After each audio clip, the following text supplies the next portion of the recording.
Bonjour chers apprenants et bienvenue sur cette présentation qui porte sur l'adverbe, l'arabiya ad-darf. On verra ensemble sa définition, son rôle et sa forme. Tout d'abord, l'adverbe est un mot invariable, facultatif et modifie. Pour le mot invariable, c'est-à-dire ne change pas. C'est-à-dire il a une seule écriture, une seule orthographe, il ne bouge pas. En fait, il est neutre, c'est-à-dire il est ni féminin, ni masculin, ni singulier, ni pluriel. Contrairement à l'adjectif qui s'accorde avec son nom, qui l'accompagne, c'est-à-dire qui qualifie en genre et en nombre. Facultatif, autrement dit, au choix. C'est-à-dire j'ai le choix de l'utiliser ou pas. D'ailleurs, son rôle dans une phrase est secondaire.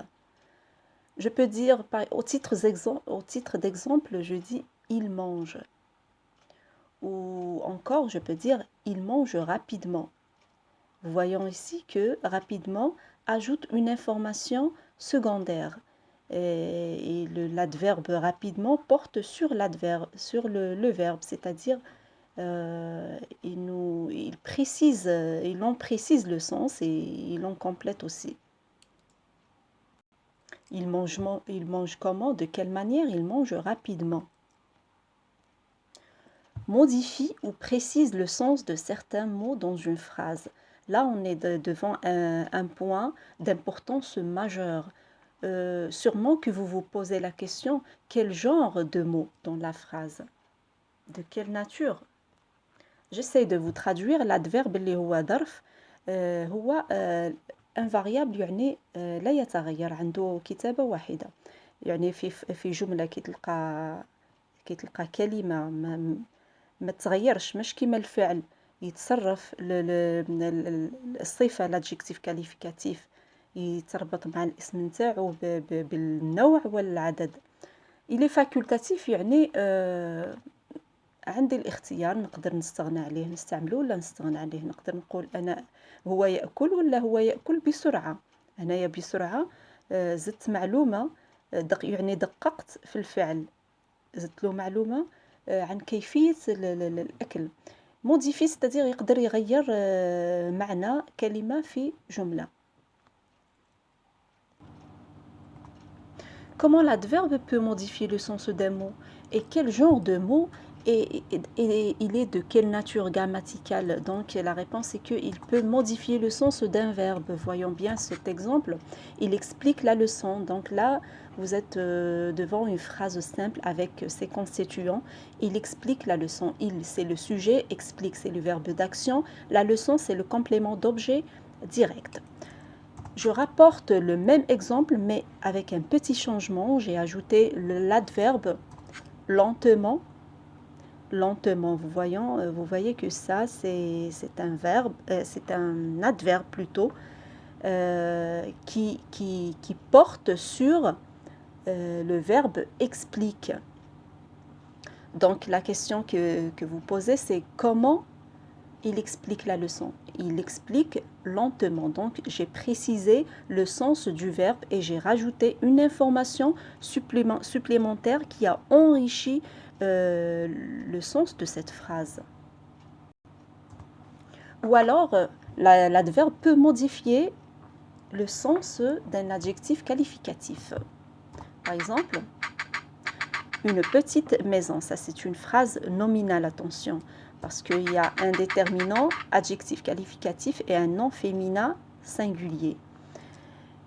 Alors, dans le deuxième exemple, une très petite maison. J'ai ajouté un petit mot ici, très. Donc, très, sa nature grammaticale, c'est un adverbe. C'est un adverbe, mais la question que vous vous posez, c'est que est-ce que très porte sur l'adjectif qualificatif petite ou bien sur le nom maison? La réponse est très simple. Il faut comprendre d'ailleurs le sens de la phrase. Cette maison, elle n'est pas seulement petite, mais elle est très petite. Donc l'adverbe très porte sur l'adjectif qualificatif petite. Donc l'adverbe très apporte une nuance ou précision à l'adjectif petite, c'est-à-dire il apporte un degré de la petitesse de cette maison. Mais attention, ce n'est pas toujours le cas. L'adjectif peut être un adverbe. Autrement dit, il peut changer sa nature grammaticale. Comment ça? Voyons cet exemple. Elle parle fort. Elle parle comment? Elle parle fort. Donc ici, fort, ce n'est pas un adjectif qualificatif, car il répond à la question elle parle comment? De quelle manière? Donc, l'adverbe fort porte sur le verbe parle. Voilà. Retenons cette règle. Fort après un verbe d'action est un adverbe. Ce n'est pas un adjectif qualificatif. Donc, je précise sur le mot un verbe d'action. Regardez bien cet exemple. Elle est forte. Donc là, vous voyez forte. Sa nature, c'est un adjectif qualificatif. Pourquoi? Parce qu'elle est après un verbe d'état. Et c'est un verbe d'état. Donc fort porte sur le pronom personnel, le féminin elle. Elle est comment? Elle est forte. Donc ici, on parle du physique ou oui, du physique. Forte, ça dépend de caractère, de physique, etc. L'adverbe également peut modifier le sens d'un autre adverbe. Par exemple, il arrive tard. Une phrase simple, sujet, verbe, adverbe. Donc l'adverbe ici, c'est un tard qui porte sur le verbe arrive. Il arrive, c'est-à-dire comment? Il arrive tard. Plutôt, on dit il arrive quand? Il arrive tard. Ça, c'est un adverbe de temps. Le même exemple, mais cette fois-ci avec, on a ajouté un autre adverbe qui est trop. Il arrive trop tard. Donc ici, j'ai deux adverbes successifs. Trop tard. Il n'arrive pas seulement tard, mais il arrive trop tard. Donc, trop ici, ou bien le deuxième adverbe porte sur le premier adverbe. Trop tard. Donc, c'est-à-dire le premier adverbe qu'on a ajouté, apporte une nuance ou un degré de son retard. Comme je vous ai dit tout à l'heure, il arrive tard. Il n'est pas arrivé seulement tard, mais trop tard. Regardez, là, c'est la surprise. Il peut modifier tout le sens de la phrase. Malheureusement, il est arrivé tard. Avant de commencer là, je vous conseille, avant de faire l'analyse de n'importe quelle phrase, vous cherchez toujours le verbe. Donc le verbe ici, c'est est arrivé. Voyons, malheureusement, c'est un adverbe. Est arrivé, c'est le verbe. Tard, c'est l'adverbe. Dans la deuxième proposition ici, il est arrivé tard. Donc tard porte sur le verbe est arrivé. Il est arrivé quand? Tard. Regardons bien le mot malheureusement. La phrase ici commence par l'adverbe malheureusement, c'est-à-dire le locuteur marque sa subjectivité ou bien sa présence. Il nous a donné son opinion personnelle ou alors il a enrichi le contenu de la phrase. Donc l'adverbe ici, malheureusement, complète le sens de toute la phrase. Il en apporte un avis personnel. J'essaie de vous traduire. Donc malheureusement, il est arrivé en retard. يعني للأسف هو حضر متأخر. شوفوا هنايا متأخر tard. l'adverbe هذا الظرف هذا يعني يرجع للفعل est arrivé. يعني دقق معنى الفعل arrivé. هو وصل يعني كيفاش وصل متأخر. شوفوا هنايا l'adverbe malheureusement يعني للأسف. هنايا نشوفوا المتحدث يعني نشوفوا الحضور يعني مدلنا رأيه. كاين حضور يعني مد لنا رأيه في هاد الجملة، وبالتالي يعني راهو بدل لنا المعنى نتاع الجملة، يعني عطاها معلومات إضافية. سيغمون تطرحوا سؤال كيفاش عرفنا باللي مالوغوزمون سي ان ادفيرب.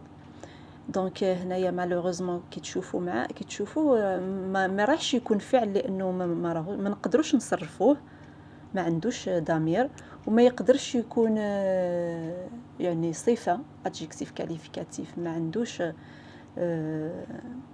اون مارك، وما يقدرش يكون يعني ان نون، ما كانش الأداة ان ديتيرمينون ان ولا اون اتسيتيرا. من بعد في فيديو راح ندير لكم كيفاش comment former un adverbe à partir d'un adjectif qualificatif féminin، يعني كيفاش نركبوا adverbe من صفة مؤنثة. La forme de l'adverbe. Donc l'adverbe a une forme simple, composée, ou alors locution adverbiale. Locution adverbiale, c'est-à-dire expression, c'est-à-dire,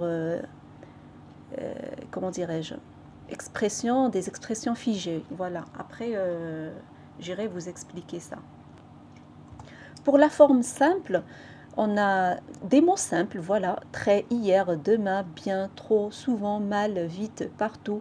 Et on a aussi des adverbes avec suffixation, c'est le suffixe ment, par exemple, lentement, prudemment, poliment, franchement. Pour la forme composée, c'est comme son nom l'indique, ce sont des mots liés par un trait d'union. Voyons ici, il est marqué en rouge, par exemple, avant-hier, l'après-midi, là-bas, et ce sont des mots invariables, mais pour les locutions adverbiales, c'est-à-dire des expressions figées qui ne changent pas, et ce sont des équivalents à des adverbes, par exemple. Vous voyez aussi, ce sont des noms ou bien des expressions composées, mais avec des prépositions. Vous voyez ici à, de, donc tout à coup, en vain, tout de suite, au fur et à mesure, etc. بالعربية الادفيرب ولا الظرف عنده 3 أشكال معروف بهم. هي الشكل الأول يعني في الشكل البسيط، يعني هما كلمات بسيطة غير مركبة، وهما ما يتغيروش في الكتابة كما قلنا، ما فيمينا ما ني ماسكولا. عندك تري، إيير، دومان، إتسيتيرا. دونك ولا تلقاهم بسوفيكس مون. سوفيكس مون هذا نوجدوه في الأخير، لونتومون، برودامون، بوليمون، فرانشمون. بوليمون بأدب، lentement ببطء، prudemment بحذر. Pour les noms composés هادو يعني أسماء مركبة بالتري d'union، avant-hier، l'après-midi، là-bas، يعني هناك. Pour les locutions adverbiales يعني عبارات ظرفية وهي غير متغيرة، يعني تكتب هكذا: tout à coup يعني فجأة، soudain، en vain بفشل، tout de suite، au fur et à mesure، كما نقولوا بالعربية شيئا فشيئا، petit à petit. Et ben voilà, j'espère que vous avez enrichi vos connaissances grammaticales basiques sur l'adverbe. Et à très bientôt et merci de votre attention.